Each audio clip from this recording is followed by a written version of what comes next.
السلام علیکم، ہمارا خیر FM 97 سن رہے ہیں آپ. میں ہوں فوزیہ سجاد اور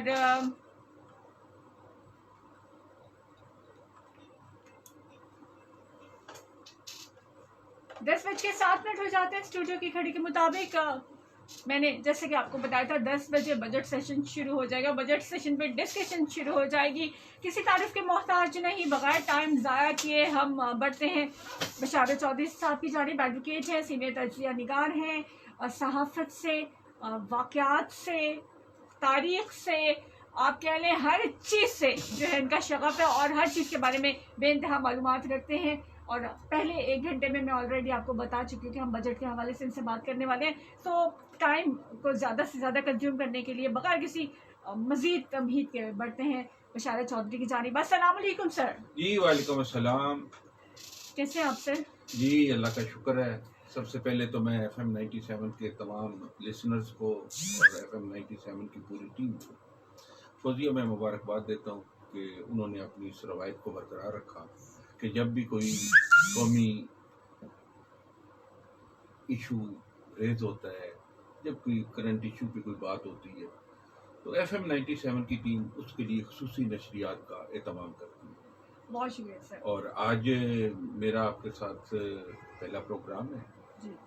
تو دیگر پروگراموں میں تو میری شرکت رہتی ہے. تو آج ٹاپک کیونکہ بجٹ ہے اور عمومی طور پہ نا لوگ اس ٹاپک کو خشک ٹاپک سمجھتے ہیں. بالکل میتھس کے سبجیکٹ جیسا. ہاں، مگر آج انشاءاللہ ہم سننے والوں کو اس ٹاپک کے بارے میں ان کی بوریت کا بھی احساس نہیں ہونے دیں گے، اور اس کے بارے میں ہم سنجیدہ اور بڑی انفارمیٹیو گفتگو کریں گے.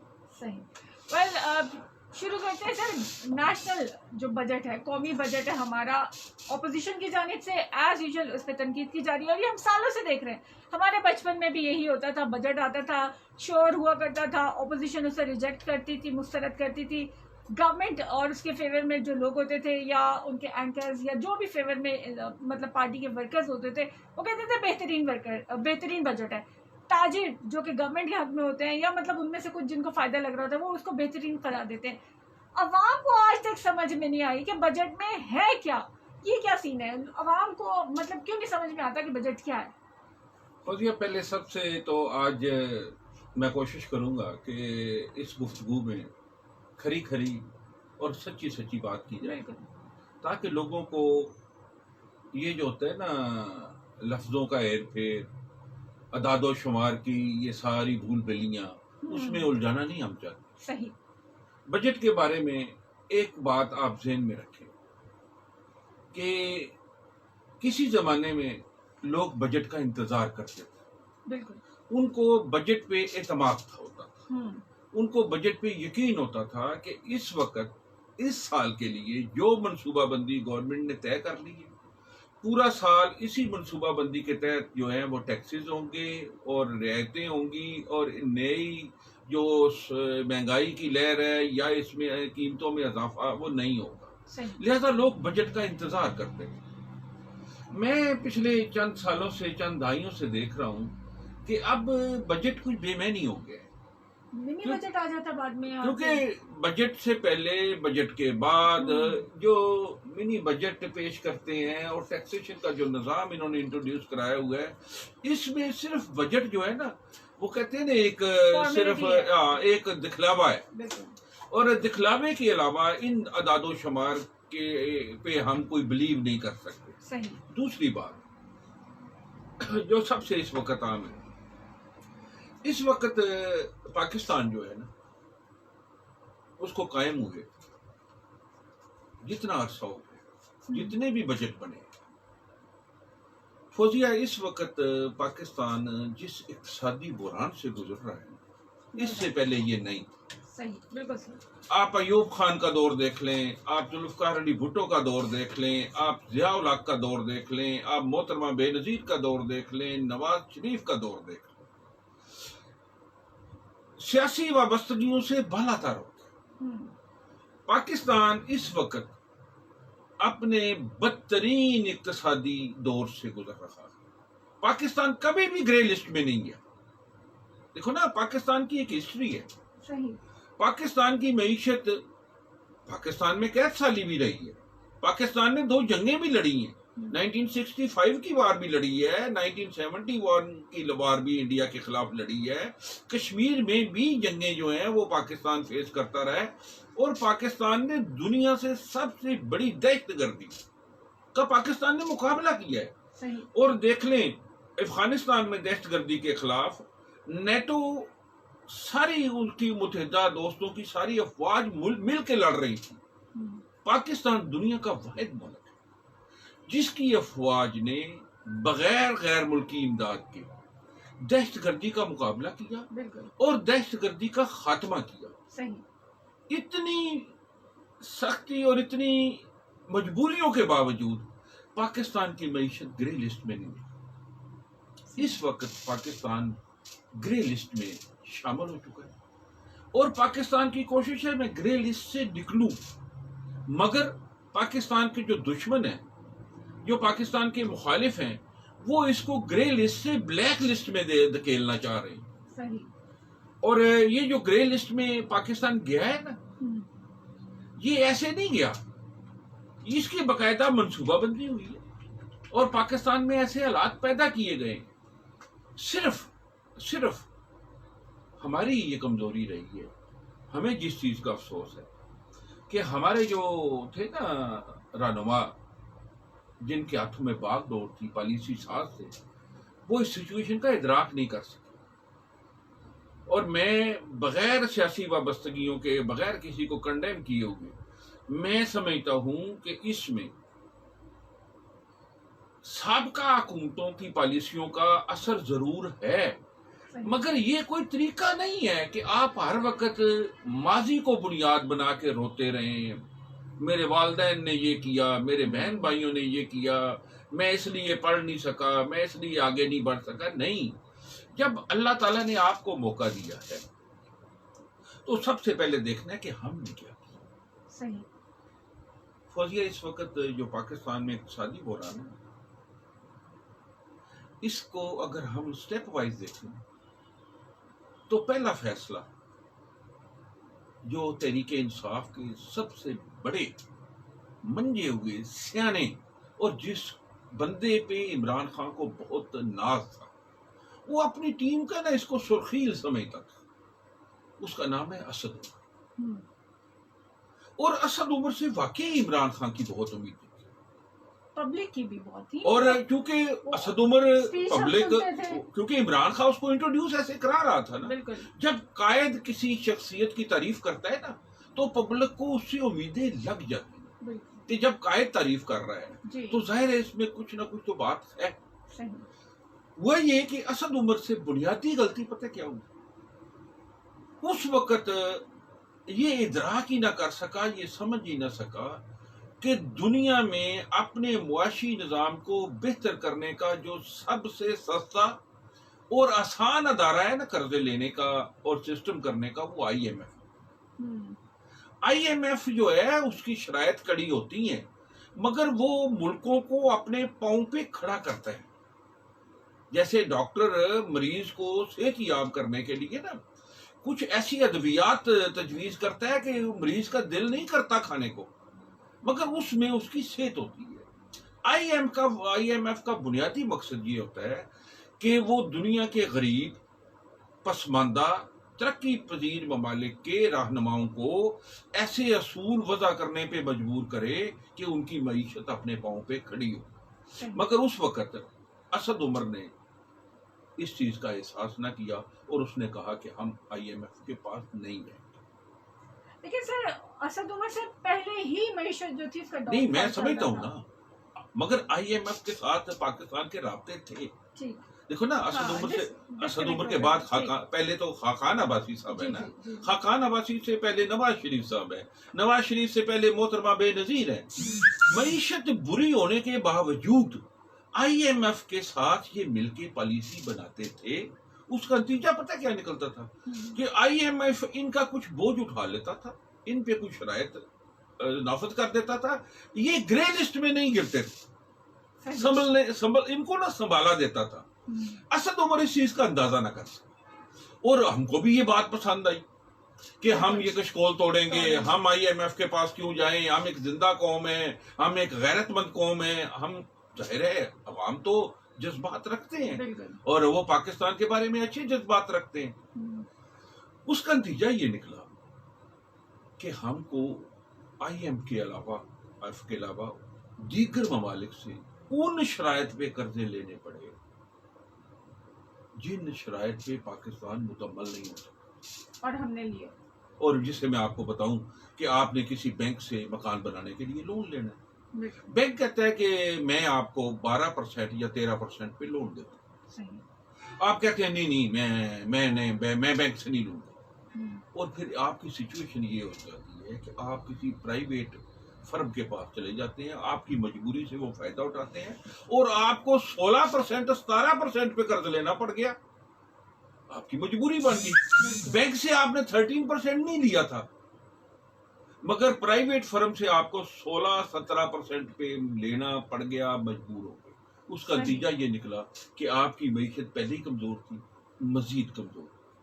اسد عمر کی پہلی جو ہے نا بجٹ کے لیے سیشن کی پالیسی, ہم نے اس پہ 1 سال پورا انتظار کیا کہ اس کے ثمرات کیا تھے, مگر جلد ہی گورنمنٹ کو بھی احساس ہو گیا کہ ہم سے غلطی ہو گئی. لہذا انہوں نے کیا کیا, فوراً وزیر خزانہ تبدیل کیا, نیا وزیر خزانہ لے کے آئے, اور شیخ صاحب آئے, انہوں نے سب سے پہلے کہا جی کہ میں IMF سے رابطہ کروں گا, اور ہم نے اس کو برا مانا, اور IMF سے کہنے لگا کہ رابطہ نہ کیا تو گزارا نہیں ہوگا. اچھا ہوا پتہ کیا, جب شیخ صاحب IMF کے پاس گئے نا, اس وقت IMF نے کہا کہ جس وقت میں نے آپ کو آفر کی تھی اس وقت پوزیشن ڈیفرنٹ, اب آپ آئے ہیں لہذا آپ کو پہلے ہماری شرائط جو ہیں ان کو بھی سائن کرنا پڑے. پہلے جو IMF نے آفر کی تھی نا, اس میں فرق پتہ کیا تھا جی, اس وقت یہ ہوتا تھا کہ بیٹھ کے نیگوشیٹ کرتے ہیں, IMF آتا ہے, وہ اپنی شرائط لے کے آتا ہے, ہم ان کے ساتھ بیٹھتے ہیں, نیگوشیٹ کرتے ہیں, کہتے ہیں بھئی سر آپ یہ شرائط لے کے آئے ہیں, یہ مجھے سوٹ کرتی ہیں, یہ مجھے سوٹ نہیں کرتی, میرا ملک ترقی پذیر ہے, غریب ہے, لوگوں بوجھ نہیں اٹھا سکتے, آپ مہربانی کریں یہ تھوڑی سی نرم کر دیں, میں کوشش کروں گا آگے بڑھنے کی. اور IMF اس پہ مان جاتا ہے. جب ہم IMF کے پاس گئے نا, اس وقت IMF نے کہا کہ اب نیگوسیشن نہیں ہوگی, اب میں آپ کو چارٹر دوں گا, اگر آپ نے اس چارٹر پہ عمل کرنا ہے تو آپ میرے پاس آئیں, ورنہ اب آپ کو میرے پاس آنے کی ضرورت نہیں, نہ ہی میری کو خواہش ہے. میں نے آپ کو والنٹریلی پہلے آفر کی تھی اور میں آپ کو اپنے پاؤں پہ کھڑا کرنا چاہتا تھا. لہذا اس کا نتیجہ یہ نکلا کہ ہمیں IMF کی شرائط پہ مجبوراً سائن کرنا پڑے, جس سے ہماری معیشت پہ ایک دم بہت زیادہ ہو. اب بجٹ پنجاب کا ہو, بجٹ سندھ کا ہو, بجٹ مرکز کا ہو, اس میں کوئی فرق نہیں پڑتا. معیشت جو ہے اس کو اب نے سنبھالا دینا ہے. اس وقت اس بجٹ میں مجھے جو سب سے اچھی چیز نظر آئی ہے وہ یہ ہے کہ اس بجٹ میں کوشش یہ کی جا رہی ہے کہ ہم اپنے پاؤں پہ کریں, انڈسٹری کو سپورٹ کیا جا رہا ہے, اور ذرائع کو, جو پاکستان کی ریڑھ کی ہڈی جو شروع سے ایگریکلچر نظر انداز ہوتا رہا ہے. آپ یقین کریں فوزیہ, پاکستان اس وقت تک ترقی نہیں کر سکتا جب تک یہ اس کی ایگریکلچر مضبوط نہیں ہوتی. یہ جب تک اپنی ایگریکلچر مضبوط نہیں کرتا نا, یہ زرعی ملک ہے. لہذا اس بجٹ میں ایک خوش آئند بات جو ہمیں نظر آ رہی ہے نا, وہ یہ ہے کہ ہماری ایگریکلچر جو ہے نا, کسان جو ہے اس کو یہ سارا دینے کی کوشش کر رہے ہیں, اس کو نا ساہوکار کے چنگل سے آزاد کر رہے ہیں. یہ جو شوگر مافیا ہے نا, جس کا سارا یہ ہنگامہ کھڑا ہے, یہ پہلے کسان کا اقتصاد شوگر مافیا کرتا تھا. اچھا گندم ہے, کپاس ہے, چاول ہے, یہ کسان کو پیسے نہیں ملتے تھے, آڑتی پیسے لیتے تھے. یہ جو منڈی میں آڑتی بیٹھے ہوئے ہیں نا, یہ جاتے تھے, یہ سال پہلے ایڈوانس کسان کو نا پیسے دے کے اپنی شرائط کے اوپر اپنے جال میں پھنسا لیتے تھے. کسان ڈائریکٹ ملٹی نیشن کمپنیز کے ساتھ کنٹریکٹ نہیں کرتا تھا, ان کے تھرو جانا پڑتا تھا. موجودہ حکومت نے بڑا بولڈ اسٹیپ لیا. اس نے کہا ہے پہلی بات تو یہ ہے کہ کسان کے گاؤں تک, کھیت تک